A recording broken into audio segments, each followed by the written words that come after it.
i mallkon fëmijët e vet. Çka do të bëj fëmia me këtë dynja? Ndoshta mund të jetë edhe në rrugë keqe, mirë po ajo rruga keqe e fëmijës nuk do të thotë që ne si prind ti mallkojmë fëmijët tonë. Se na ka dhënë këtë porosi profeti alayhi salatu wasalam. Se Muhammedi sallallahu alaihi wasallam na porosit, na këshillon që ne mos t'i mallkojmë fëmijët, sepse ndoshta i mallkimi i nanës dhe mallkimi i babës kundër fëmijëve të vet mund t'i bjeri në kokë fëmijës. Se motra inshallah sonte do flasim për një temë që faktikisht trajtohet midis dietarëve, është trajtuar dhe ndoshta keni dëgjuar.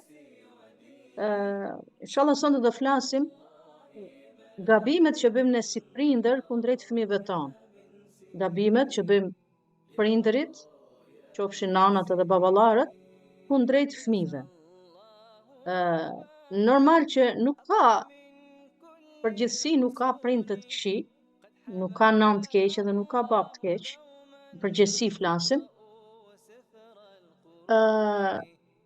Po zakonisht ndodh që si prind mund gabojmë në hakun e fëmijës. Dhe nganjëherë ne përdorim atë kartën që i ushtrojmë pak presion fëmijëve dhe i themi që e ke hak nane, ke hak babe. Dhe këtë kartë shumica e prindërve e përdorin të fëmija, duke e kërcënuar ndoshta edhe me dënimin e Allahut subhana xhella xhelalu, nëse nuk i nigjon prindër. Dhe është normale, dihet që fëmijët kanë hak ndaj prindërve të vet, kanë obligime ndaj prindërve të vet, kanë porosi që duhet i çojnë vend, porositë e Zotit Madh xhella xhelalu, pastaj Muhamedi sallallahu alaihi wasallam ne i respektu, ne i dash, ne i nderu prindërit. Mirë, po të njëjtën anë, edhe ne si prind kemi obligime ndaj fëmijëve tonë. Ato obligime që secila për nesh ndoshta e din, mirë po inshallah sonte siç e përmenda do flas gabimet që bëjmë ne kundrejt fëmijëve tonë. Gabimet që bëjmë ne kundrejt fëmijëve tonë, jo vetëm gabime, por ndoshta i hyjmë në hak fëmijëve tonë dhe kemi përgjegjësi për Allahut azza wa xal. Ashtu siç kanë përgjegjësi pra fëmijët tonë ndaj nesh, edhe ne kemi përgjegjësi ndaj fëmijëve tonë. Dhe nëse i bëjmë këto gabime që inshallah do i përmendi sonde me disa pika, dije se kemi përgjegjësi dhe kemi llogari hesab para të Madhit Zot xhella xhelal. Tamam? E para gjë motrat e mia, gabimi i parë që ne bëjmë kundrejt fëmijëve tonë, gjuna i parë ose gabimi i parë që bëjmë ne kundrejt fëmijëve tonë është nëse flas në mënyrë përgjithshme, se ndoshta dikush prej nesh nuk i ka këto veti dhe këto cilësi ose këto veprime, ama në përgjithësi flasim. Gabimi numër 1 që mund të bëjnë edhe nana dhe baba kundër fëmijëve të vet dhe i hyjnë në hak fëmijëve të vet është kur bën dua të keqe kundër atyre. Domethënë i mallkon fëmijët e vet. I mallkon fëmijët e vet. Çka do të bëj fëmia me këtë dynja? Ndoshta mund të jetë edhe në rrugë keqe, mirë po ajo rruga keqe e fëmijës nuk do të thotë që ne si prind ti mallkojmë fëmijët tonë. Sa do në rrugë keqe të jetë fëmia, ne si prind nuk na lejohet të bëjmë dua të keqe dhe nuk na lejohet të mallkojmë fëmijët tonë. Profeti alayhi salatu wasalam në një hadith, Muhammedi sallallahu alaihi wasallam në një hadith thotë: La tad'u ala auladikum, mos i mallkoni fëmijët e juaj. Pra Muhammedi sallallahu alaihi wasallam thotë në këtë hadith mos i mallko fëmijët. Se na ka dhënë këtë porosi profeti alayhi salatu wasalam. Se Muhammedi sallallahu alaihi wasallam na porosit, na këshillon që ne mos t'i mallkojmë fëmijët, sepse ndoshta i mallkimi i nanës dhe mallkimi i babës kundër fëmijëve të vet mund t'i bjeri në kokë fëmijës.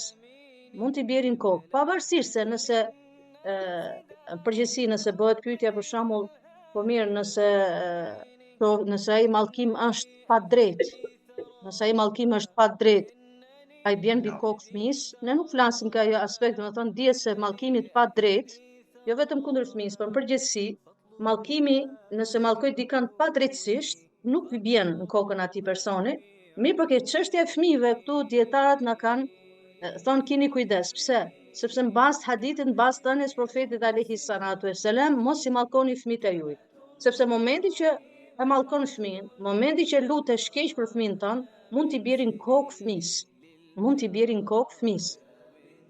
Sepse dim rastet të tilla, kemi dëgjuar rastet të tilla që ndoshta e ka mallku fëmin e vet, mallkim të rënd, ndoshta i ka thënë fëmijës vet mos ardhsh në shtëpi, mos e sjellsh kokën në shtëpi, dhe vërtet ndoshta ai fëmijë më në shtëpi nuk ka ardhur.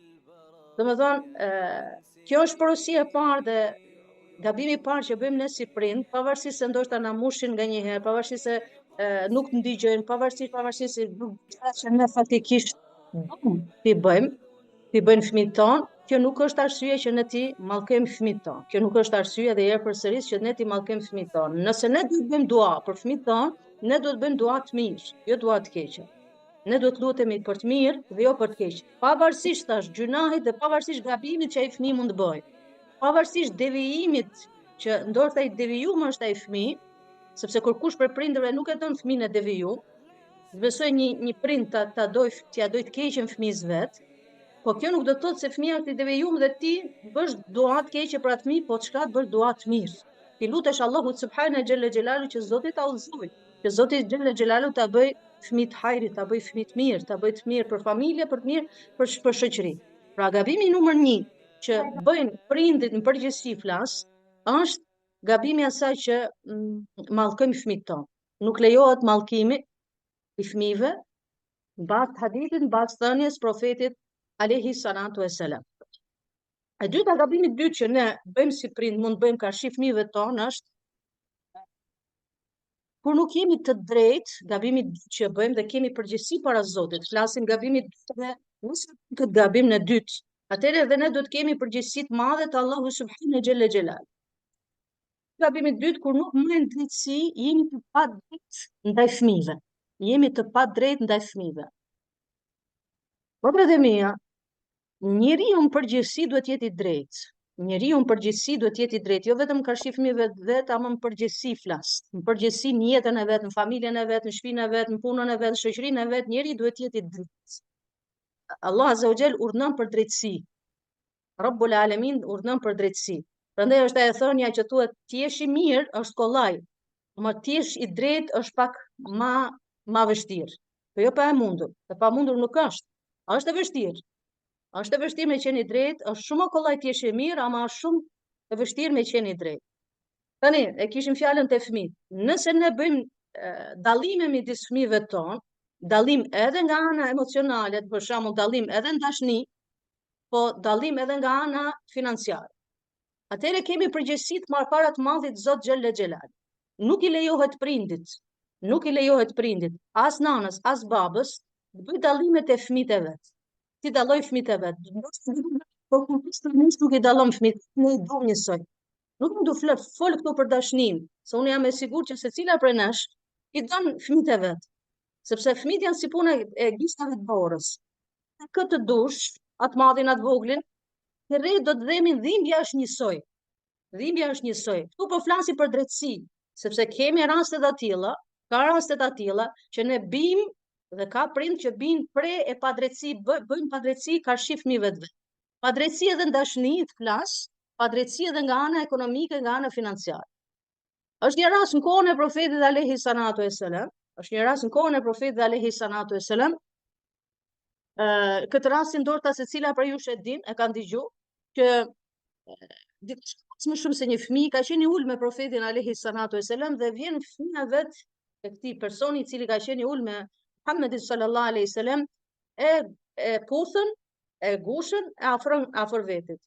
Kur vjen fëmia dytë, po i njëjtit person, e merr vetëm afër vetit, e ul afër vetit vet, mirë po nuk e përqafon, nuk e puthën. Profeti alayhi salatu wasallam e pa këtë veprimin e këtij personi dhe si u drejtu profeti alayhi salatu wasallam, Muhammedi sallallahu alaihi wasallam tha o fulan nuk mbajte drejtësi. O fulan nuk mbajte drejtësi. Domethënë njërin e përkthejë, tjetrin e gush dhe tjetri nuk e gush, është pa drejtësi. Domethënë, nëse ti si prind e përkthejën vetëm të voglin dhe e sulmon të madhin, i thot voglit zemra nanës dhe të madhit e sulman me fjalë jo të mira, atëre si prind kemi përgjegjësi për Allahut subhanahu xhella xhelal. Kemi përgjegjësi për Allahut azza wa xhel. Sepse ne kur bëjmë padrejtësi, shifni çka ndodh. Ne kur bëjmë padrejtësi kundër fëmijëve tonë, bëjmë padrejtësi jo se si duam, ama bim prem padrejtësisë, ndoshta ai vogli na dhimbet më shumë, ndoshta ai që është në gurbet na dhimbet më shumë, ndoshta ai që ka më pak na dhimbet më shumë. Pse na dhimbet më shumë dhe anoj më shumë ke ai, ama shifni kur ne anojmë të një fëmijë më shumë dhe të nuk ja varim shumë, çka ndodhet? Ndodhen ajo që mund të lindin konflikte midis fëmijëve. Mund të lindin konflikte midis fëmijëve. Mund të lindin xhelozim midis fëmijëve. Mund të lindi armiqësi midis fëmijëve. Shkak bëhet prindi, shkak bëhet nana, shkak bëhet baba. Ku flasim drejtësi edhe në pasuni, nuk guxon që ta ndash pasuninë si dush ti dhe si demon. Në Islam është e qartë, është e prerë, Allahu subhanahu xhella xhelalu shumë qartë e thot në Kur'anin Kerim, për sa i përket çështjes së trashëgimisë. Kjo çështje e trashëgimisë që ne trajtojmë disa herë, kemi folur për këtë çështje, çështjen e trashëgimisë, i madhi Zot xhella xhelalu nuk ja ka lënë njeriu në dorë, ta ndaj njeriu si të doj vet. Nuk guxon njeriu ta ndaj trashëgimin si të doj vet. Trashëgimia si puna e zeqatit, ndash si dush ti, jo, zeqat, ndonjë zeqat. I ka 8 kategorish njerëzish që Zoti i Madh xhelalu i ka përmend Kur'anin Kerim. Nëse ti zeqatin dhe që i ka përmend Allah azza wa xhel nuk lejohet me dhënë zeqatin, pse Allah azza wa xhel e ka caktuar Rabbul Alamin, i Madhi e ka caktuar vetë se kujt ja japësh zeqatin këtyre 8 kategorive, zgjidhje këto kategoritë. Edhe këtë çështje e trashëgimisë. Edhe këtë çështje e trashëgimisë, Allahu subhanahu xhella xhelalu nuk ja ka lënë njeriu të ndonë ta ndaj trashëgimin. E ka ndarë vetë Allahu subhanahu xhella xhelalu, e keni në Kur'anin Kerim. E keni në Kur'an se si Allahu subhanahu xhella xhelalu flet për ndarjen e trashëgimisë. Lind pyetje këtu tani, se Allahu subhanahu xhella xhelalu nuk ja ka lënë dorë ndarjen e trashëgimisë njeriu. Po e ka ndarë vetë Allahu subhanahu xhella xhelalu për arsyeën e vetme, motrat e mia, që pasuria është shumë e dashur për secilën prej nesh. Pasuria është shumë e dashur për njeriu. Parja, leku është shumë i dashur për njeriu. Dhe aq i dashur bëhet, aq i dashur është leku për edhe parja për njeriu, saqë arrin deri aty në atë drejtë që njeriu nuk do të pyesë për asnjë dhe nuk për parsore për atë njeri, për atë njerëz është pasuria dhe nuk është njeriu. Do thonë, kemi arrit sidomos në këtë kohë që jemi tani, ndoshta më herët me vite përpara ka qenë ndoshta më zbe, ama tash në këtë kohë që jemi duke jetu, gjithë të konflikte, gjithë të armiqësi, gjithë kjo ftofsi, gjithë kjo unë i njerit është pasurisë. Çka ky pasurisë? Nuk po thotë kërkush nuk e duan pasurinë, ama me kufi, me rregulla. Prandaj Allahu subhanahu xhella xhelalu e ka ndarë pasurinë vet, sepse Allah azza wa xhel e din shumë. Allah azza wa xhel, i cili na ka kriju, e din shumë mirë që pasuria është shumë e dashur për ne dhe ne mund të bëjmë padrejtësi. Në ndarjen e pasurisë ne mund të bëjmë padrejtësi dhe bëjmë padrejtësi. Midis padrejtësive që ndodhen në ndarjen e pasurisë, që ndodhen ndoshta në vendin tonë dhe ndodhen në vende të tjera, sidomos vendet e tona shqiptare, ndodhet dhe kjo që dikush djalit i jep dhe vajzës nuk i jep.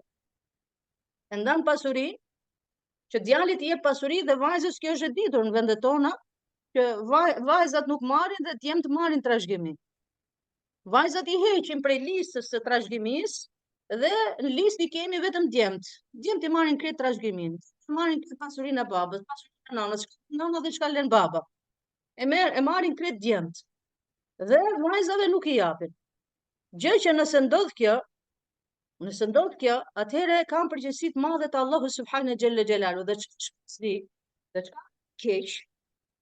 Çka është më keq për prindin kur e lejnë dhe ndajnë pasurinë, halos janë gjallë, e ndajnë pasurinë, ja japin, ja shkruajnë këtë dhe vajzës nuk i japin asgjë. Gjithë ato prindër që e bëjnë këtë veprim, Dhe them me plot përgjegjësi para të madhit Zot Xhelle Xhelalu. Gjithë ato prindër, të cilët e ndajnë dhe shkruajnë pasurinë vetëm djalit, dhe vajza nuk e vën dieni, dhe vajza nuk e vën listë hiç, atëherë do kenë përgjegjësi të madhe para Allahut subhanahu wa taala nëse vajza kërkon pasuri.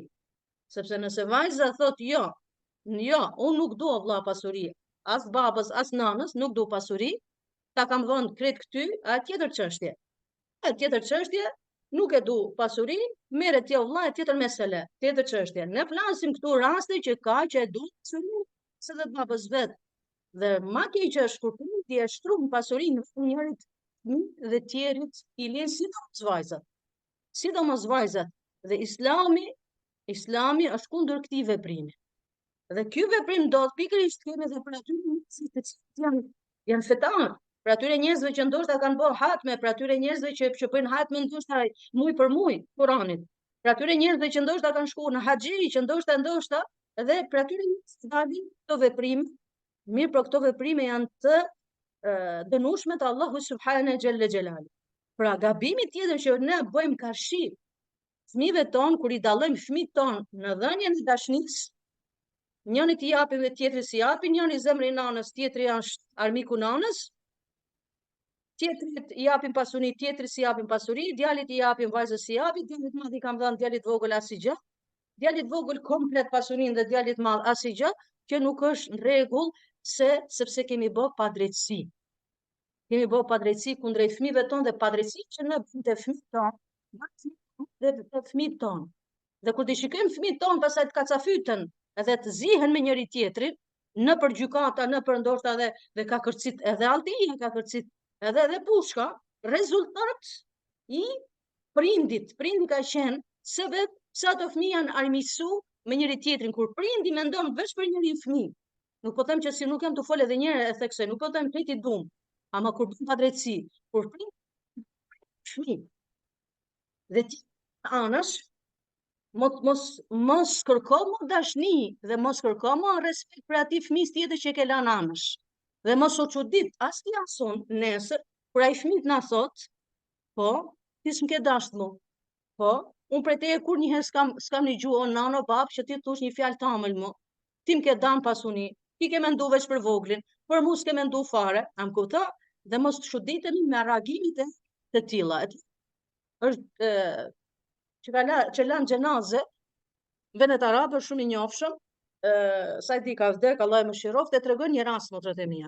E tregon një rast kur në larjen e një personi, domethënë xhenazën ta laj, dhe fëmijë tjerë, djem tjerë, i ka pas djem dhe menjëherë kur kanë hyrë në atë vendi që lajnë xhenazën e kanë mbyll derën.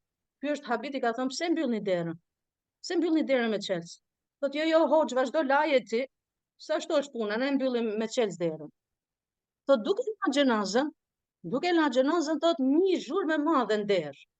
I bin dikush derës me forcë, të hapet dera. Ky thotë unë greta e la xhenazën, ta hapi derën djem tjerë të këtij xhenazës, thonë mos e hapo hoxh derën, thotë si mos ta hapë ta shoh çka është, kush është në pse derën. Thotë e hapa derën, thotë djali i madh i këtij personit vdekët. Vllai i këtyre vëllezërve që ishin prezent.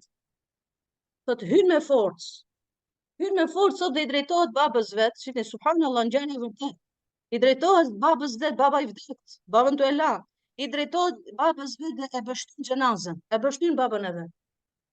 Thotë ma vështirë në jetën time nuk kam kaluar me 100 xhenazë. Ma vështirë në jetën time nuk kam kalu. Bështysh babën xhenazë. Thotë ma vështirë dhe i drejtohen fëmijëve të tjerë, e bështyn ikën.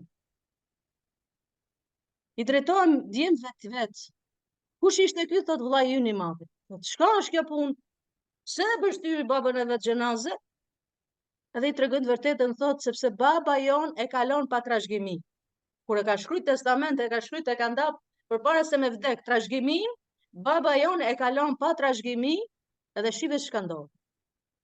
Shive çka ndodh. Prandaj motrat e mia, asnjëherë nuk do kemi telashe, dhe asnjëherë nuk do kemi probleme as në fëmijët tonë, nëse ecim ashtu siç ka thënë i madhi Zot, xhelle xhelalu. Prandaj motrat e mia nganjëherë tash bëhemi ne sebeb që të kenë konflikte fëmijët tonë, që të kenë armiqësi fëmijët tonë, që të kenë xhelozi fëmijët tonë, ta xhelozojnë dhe ta armiqsojnë njëri tjetrin pse shkaktar jemi ne. Ne si prind kemi për detyrë para çdo që fëmijëve tonë t'i japim të njëjtën dashni, që fëmijëve tonë të jemi karshi fëmijëve tonë të jemi të drejtë, Allahu Teala ala. Gabim tjetër që ne bëjmë kundër fëmijëve tonë, si prind, ka ndodhur. Raste të tilla motrat e mia, që s'du ta zgjasë shumë, jemi raste se ka disa pika, mi po e zgjodha në këtë pikë që ta trajtojmë sonde inshallah. Ka raste të tilla që baba ose nana marrin prej pasurisë djalit vet, shqipni tash do ta sqaroj dhe mos kemi keq kuptime ke kjo. Baba ose nana merr prej pasurisë së djalit, jenë e djalit, dhe me qëllim që t'i japi fëmijës tjetër, që t'i japi djalit tjetër. Kjo nuk lejohet. Me fe nuk lejohet. Me dinin e Allahut Azza wa Jall nuk lejohet. Po, që ta sqarojmë çështjet mirë. Po, nëse nana dhe baba janë fukarenj dhe kanë nevojë për pasuri, kanë nevojë për pare, kanë nevojë për lek, edhe pa lejen e fëmijës, po ti marrin atë pasuri, lejohet për ti për nevojat e veta personale. Mi po thonë dietarët, jo shumeja, dietarët thonë, nëse baba dhe nëna, i kuptojmë gjërat, mos kemi keq kuptime, nëse baba dhe nëna ka pasuni, dikush ka pension të madh, dikush ka rrogë të madhe, kanë pasuri, nuk i lejohet ta marri pasurinë e fëmijës, rrogën e fëmijës, djersën e fëmijës, për shembull, të marr djersën e fëmijës tim, djalit tim për shembull të madhit, punon edhe thotë non mi ruaj këto paret, dhe unë çka bëj? Marr prej pasurisë djalit madh me qëllim që t'i jap djalit vogël, i cili rrin gjithë ditën kokër të shpinës, si thot popullata jonë. Kjo është e padrejtë dhe kemi me pas përgjegjësi para të Madhit Zot xhelle xhelalu. Nëse unë marr prej djalit madh ose prej djalit vogël, nuk ka nuk vetëm mora si shembull, nëse marr prej njërit fëmijë pasurinë pa dijenin e djalit, ja marr djalit pasurinë me qëllim që ta maj, t'i jap djalit tjetër, i cili nuk punon, jo se është sakat, jo se është që s'ka, domethënë ka probleme fizike, po se nuk i punohet, po se i pëlqen rahatliku, po se është qulaxhi, dije se kemi me pas përgjegjësi para të Madhit Zot xhelle xhelal. Kemi me pas përgjegjësi para Allahut Azza wa Jall. Nuk i lejohet edhe përsëris, nuk i lejohet prindit ta marri pasuninë e fëmijës pa ditunin, pa dijenin e fëmijës, me qëllim që unë t'ja jap fëmijës tjetër, dhe kjo është e palejueshme në dinin ton, kjo është e palejueshme në fen ton, pse bëjmë padrejtësi. Marr djersën atij që punon gjithë ditën, t'japi atij që rrin kam për mi kam gjithë ditën, kjo nuk është e drejtë për Allahut subhana xhelle xhelal. Kjo ishte pika tjetër. E fundit që duhet ta trajtojmë më pratë mia që më zgjatemi shumë, so bën 30 minutë. Po kemi boll, ama aq shkon ligjërata. Gabim tjetër që ne bëjmë kundrejt fëmijëve tonë, kur i krahasojmë fëmijët tonë me fëmijë tjerë. Kur i krahasojmë fëmijët tonë me të tjerët. Duhet ta dimi sën më pratë mia, që njerëzit nuk janë gjithë njësoj. Allah Azza wa Jall nuk na ka bërë njerëzve, nuk na ka bërë krejtëve njësoj. Secili ka ato natyrën e vet, secili ka mendjen e vet, secili ka intelektin e vet, varësisht. Dhe nuk është e mirë që unë nuk pëlqejn disa veprime të fëmijës tim edhe ti them shiko fulanin, shiko fulanën se si është bot, ti ke ngel, ti ke kuptoj, kjo nuk është mirë. Me krahasu fëmijët ton me fëmijët e tjerë, me krahasu për shembull djalin e madh me djalin e vogël, ose edhe me fëmijët e tjerë, ose edhe me fëmijët ose me fëmijët e qishit, nuk lejohet. Pse? Sepse ndikon negativisht ton dietarët, në psikik dhe në zemrën e fëmijës. Ne kemi për detyrë me inkuraju fëmijët ton, ne kemi për detyrë me bë dua të mirë për fëmijët ton, ne kemi për detyrë me nxjerr ato elemente pozitive që ndodhen se ai fëmijë. Shikoj, subhanallahu, Zoti ma xhelle xhelalu, në përgjithësi secili ka dhënë ka dhënë duti. Dikush është, për shembull, subhanallahu, dikush është i jepet është i mençur në një aspekt, dikush tjetër është i shkatët për punë bujqësie, dikush është i shkatët për punë është nga ana inxhinier për shembull, dikush është i mjekësi, varësisht. Ne do shikojmë prind, do shikojmë fëmijën, ka fëmia jon aftësi dhe në atë aftësi që ka fëmia jon ne si jemi turnum që ta kultivojmë dhe ta inkurajojmë fëmin ton, mo ti dekurajojmë fëmin ton dhe mo ti them ti zbohesh, ti zbohesh, ti zbohesh, e ti kur të thotë fëmin, ti nuk e më bo asnjëherë, ti nuk e më arrit asnjëherë, ti nuk je asgjë. Ti e kupton, kjo ndikon negativisht te fëmijët ton dhe nuk lejohet motrët e mia me dinin Allahut subhanahu xhella xhelalu, ti dekurajojmë fëmijët ton, po jemi të urnum që të shikojmë fëmijët ton ku kanë aftësi dhe ti inkurajojmë fëmijët ton në atë gjë që ka aftësi dhe bëjmë dua për hajër dhe për të mirë për ta. Ishin disa pika motrët e mia që përmenda sonde, kush janë pra ato punë, ato vepra që ne bëjmë gabim karshi fëmijëve ton, gabimet që bëjmë karshi fëmijëve ton, Zoti na përmirësoft, ashtu siç kërkojmë për fëmijëve ton që të na duan, të na nderojnë, të na respektojnë, të na majnë si prind, po ashtu dhe ato fëmijë ton kemi obligime ndaj tyre, kemi ato obligime para të madhit Zot xhelle xhelalu, nëse ne bëjmë këto gabime që i përmenda, dije se do kemi hesab llogari para Allahut azza wa jalla, Allahu ta'ala alem. Subhanallahu